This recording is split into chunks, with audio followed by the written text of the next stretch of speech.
Bonjour à tous, merci d'être sur le blog de NES 3D. Aujourd'hui, on reçoit Ryan qui a développé le petit produit qui s'appelle le YP. Le YP, qu'est-ce que c'est et d'où ça vient? Alors, le YP, c'est tout simplement un essuie-jauge qui va permettre d'essuyer sa jauge d'huile moteur au moment de la clarification du niveau de l'huile. Donc pour les voitures par exemple. Exactement. L'idée, c'est de faciliter l'usage pour les automobilistes qui n'aient pas à avoir tout le temps avec eux un chiffon ou dans l'habitacle aussi un chiffon pour essuyer la jauge. Ça va donc faciliter au quotidien l'entretien de la voiture. Qui est-ce qui vous a demandé ce produit? C'est une idée originale ou c'est quelque chose qui vient d'un concessionnaire? C'est tout simplement une idée qui a été émise par plusieurs concessions automobiles et on a décidé de le réaliser. Super. Et c'est quoi? C'est un goodies qui va être offert aux clients ou c'est quelque chose à acheter? C'est quelque chose qui va être donné au moment du passage, par exemple au contrôle technique et autres. Donc ça va à la fois faciliter le travail du garagiste lors de la prise de niveau d'huile et aussi faciliter le travail de l'automobiliste pour l'entretien de son véhicule. Vous avez mis combien de temps à développer un petit produit comme ça? Alors là, on a juste, il faut raconter une quinzaine d'heures pour la création jusqu'à la réalisation totale avec les problèmes ajoutés et les solutions. Oui, c'est-à-dire qu'il y a une première version qui est réalisée et ensuite plusieurs itérations venant corriger les problèmes potentiels et les demandes des clients. C'est un produit qui est logoté donc. C'est ça. C'est imprimé en deux parties. Je ne sais pas si vous pouvez nous expliquer comment c'est développé, comment vous l'imprimez.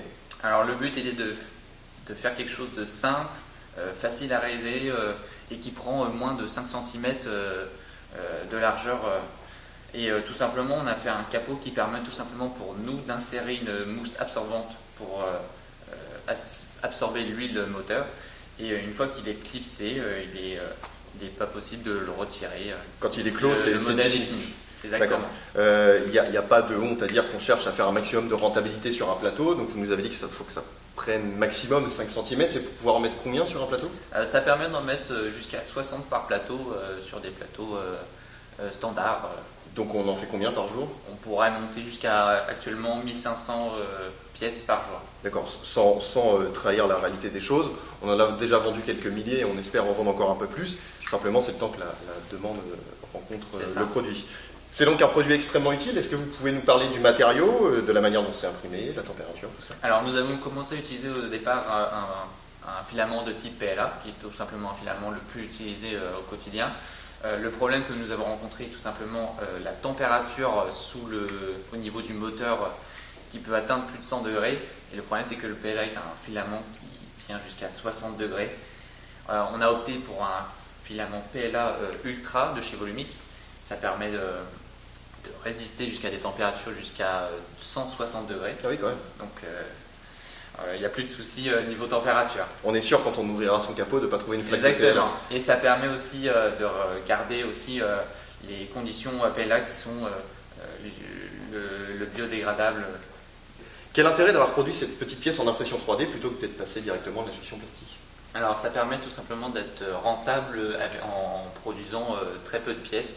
Alors que si on aurait choisi une production par injection ou par moule, il aurait fallu en produire beaucoup pour une question de rentabilité. Voilà, donc là on est encore dans la logique de la pré-série. C'est ça. On va se caler en flux tendu à la demande pour produire pile le nombre de pièces qu'il faut sans prendre de l'avance. Exactement.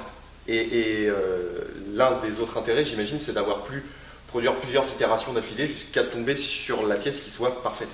C'est ça, exactement. La pièce la plus facile imprimable et aussi qu'elle soit aussi résistante.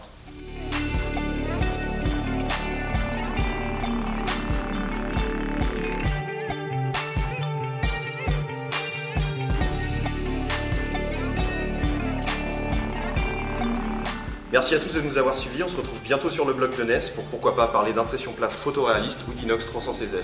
Merci, salut!